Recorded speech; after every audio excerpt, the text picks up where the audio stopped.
Hey, it's Jennifer with Playmaker Coaching and Consulting. Today, we're talking about our habits and how do we set ourselves up for success to propel us towards the vision that we have.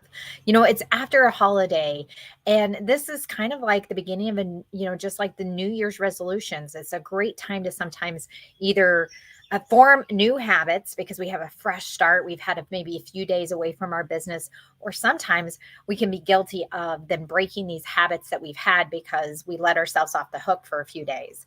So today we want to talk about how do we build those habits that really align with what are we trying to create? Who do we want to be known for? Known as? What do we want to be known for? What is our mission? What is our vision that we have? And how do we create our environment that really propels us for success? And I think that's the really critical part because most of us have kind of that vision. Sometimes we forget about it or we lose clarity on that. So it is important to definitely come back to what do you want? What do you really want personally and professionally? What's it all about for you? But the next thing, especially for those of you that are familiar with kind of breakthrough coaching, is to understand the core issues that are getting in the way. And as we create that action step forward, is to make sure to put small steps that are going to help us to succeed. I was just talking with a client today, and we were talking about what's that next step? And it's like, hey, I want to set so many appointments.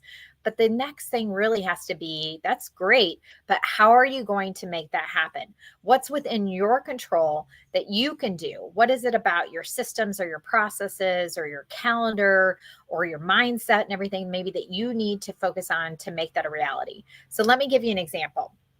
As I think about, my business and my goals, I think, hey, I want to, do a certain amount in revenue, and new business. So the way I can think about that and saying, hey, how am I going to break that down into something more manageable is say, hey, I'm going to do X number of calls to reach out to potential clients and share what's going on with my business and see if there's a way that I might be able to help them with theirs. I'm going to schedule 2 meetings with potential business partners that I know work with a lot of the same people that I work with, because I know there's a lot of energy and alignment there of how we can really help partner together, help our clients to be able to achieve even greater things. A third thing might be is that I'm going to reach out for a potential speaking engagement because I know the power of being able to share your message. And that's one of the biggest things that you have control over, is sharing your message powerfully. So those 3 things, I'm going to be like, hey, that's really the key thing that's going to help me to maybe in a micro focus, set number of appointments in the next week or 2.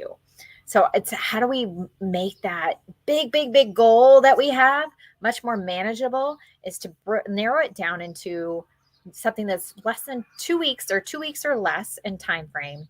And then really decide, how are you going to set up your success? What does that look like in terms of the things you can control, the things that when things don't go according to plan, that you're like, hey, I'm not just trying one thing, but it's a combination of efforts that are going to get me those results. So it's not just like, well, I tried calling a few people and it didn't happen. I didn't stop there. And I knew I had a backup plan that if that didn't happen, I was also going to reach out to those partners. I was also going to schedule that opportunity to get in front of people and speak. So I know that I have multiple prongs. And when we have multiple levers we can pull, that's what really creates that long-term success. That's what generates that big exponential results, because if any one thing isn't working, we know that we always have other things that are working for us in our business. We love to talk about that with our clients about your lead generation efforts. It's not just about asking for referrals and introductions from your best clients, because we know certainly that's a huge part of it, but it's not the only method. How are you using other things to attract people to your business and to bring in inbound leads that can help supplement that and give you more freedom and flexibility? Because that's what we're looking for. You'll see today I'm outside, working outside, enjoying the beautiful weather in Milwaukee. And that's what it's about, right? It's being able to make your business work for you, where you want it to work, and the way that you want it to work. So I hope that you'll think about this today when you're thinking about your goals and what you want. How do you bring that down into how you're going to set up your environment for success? What are those processes, those systems, those micro steps that you can take that you have control over that are going to get you there? We'll talk to you next Tuesday and continue to talk about winning plays for building a playbook for success. Have a great week.